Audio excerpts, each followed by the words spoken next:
గోవింద గోవింద తిరుమల కొండపై భక్తుల రద్దీ కొనసాగుతుంది. ఆదివారం కావడంతో పాటు వరుస సెలవులు రావడంతో శ్రీవారి దర్శనానికి భక్తులు భారీగా తరలి వచ్చారు. కంపార్ట్మెంట్లన్నీ భక్తులతో నిండిపోయాయి. ఎక్కడ చూసినా గోవింద నామస్మరణే వినిపిస్తోంది. ఒక్కసారి శ్రీవారిని దర్శించుకోవాలని, ఒక్కసారి తిరుమల లడ్డు ప్రసాదాన్ని స్వీకరించాలని లక్షలాది మంది భక్తులు తిరుమల బాట పడుతున్నారు. అయితే ఈ భక్తి వాతావరణం మధ్య తిరుమల నుంచి వస్తున్న ఓ వార్త ఇప్పుడు ప్రత్యేకంగా మారింది. దాదాపు 310 ఏళ్ల చరిత్ర ఉన్న ఈ శ్రీవారి లడ్డూకి త్వరలో బంగారు గుర్తింపు రాబోతుందా? టీడీపీ ప్రతిపాదించింది. ఆ బంగారు నాణం ఎలా ఉండబోతుంది? సెప్టెంబర్ బ్రహ్మోత్సవాల్లో ముఖ్యమంత్రి నారా చంద్రబాబు చేతుల మీదుగా ఆవిష్కరణ జరగనుందా? అంతేకాదు, జూలైలో శ్రీవారి హుండీ ఆదాయం ఏకంగా 140 కోట్లకు పైగా ఎందుకు వచ్చింది? ఈ మొత్తం విషయాన్ని ఇప్పుడు తెలుసుకుందాం. వీడియోని స్కిప్ చేయకుండా చూడండి. Welcome to wave 9 news channel.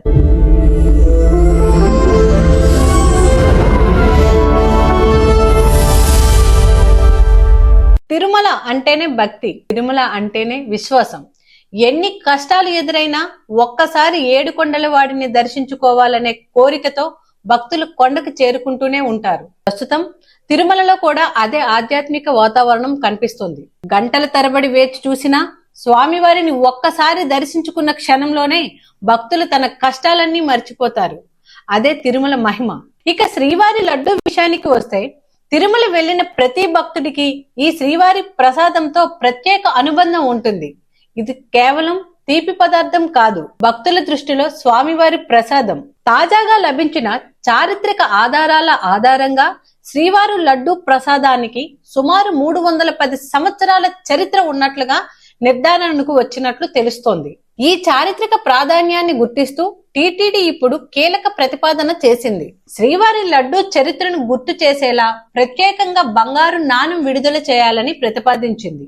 ఈ ప్రతిపాదనను ప్రభుత్వం అనుమతిస్తే సెప్టెంబర్లో జరిగే బ్రహ్మోత్సవాల సందర్భంగా ముఖ్యమంత్రి చంద్రబాబు చేతుల మీదుగా ఈ ప్రత్యేక నాణం విడుదల చేసేలా టీటీడీ అధికారులు కసరత్తు చేస్తున్నట్లు సమాచారం.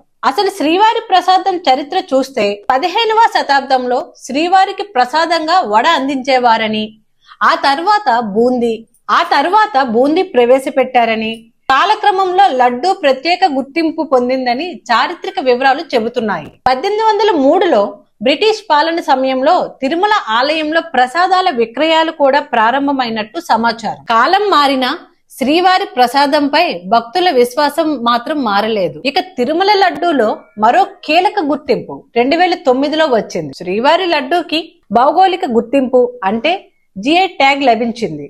ప్రత్యేక తయారీ విధానం, నాణ్యత ప్రమాణాలు, ప్రత్యేక రుచి కారణంగా తిరుమల లడ్డూకి గుర్తింపు లభించింది.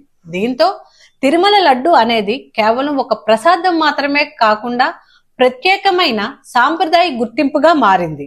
ఇక జూలై నెలలో శ్రీవారి హుండీ ఆదాయం కూడా రికార్డు స్థాయికి చేరింది. టీటీడీ అధికారుల ప్రకారం జూలైలో హుండీ ద్వారా ఏకంగా 140.28 కోట్ల ఆదాయం వచ్చింది. అదే నెలలో సుమారు 24.52 లక్షల మంది భక్తులు శ్రీవారిని దర్శించుకున్నారు. అంటే ఒక్క నెలలోనే దాదాపు 25 లక్షల మంది భక్తులు తిరుమలకు వస్తున్నారన్నమాట.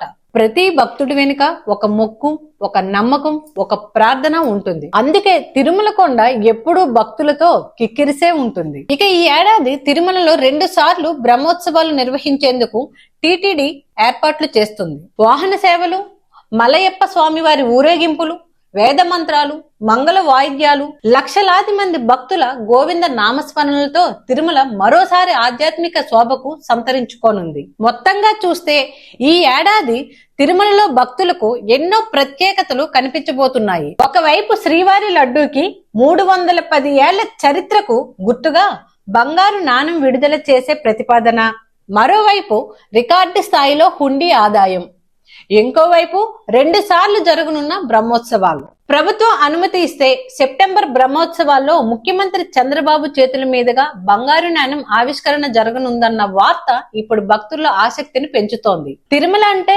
కేవలం ఒక కొండ కాదు, కోట్లాది మంది భక్తుల నమ్మకం. శ్రీవారి లడ్డు అంటే కేవలం తీపి కాదు, భక్తి ప్రసాదం. ఈ చారిత్రక ప్రసాదానికి బంగారు గుర్తింపు వస్తుందా? సెప్టెంబర్ బ్రహ్మోత్సవాల్లో బంగారు నాణం ఆవిష్కరణ జరుగుతుందా అనేదే ఇప్పుడు ఆసక్తిగా మారింది.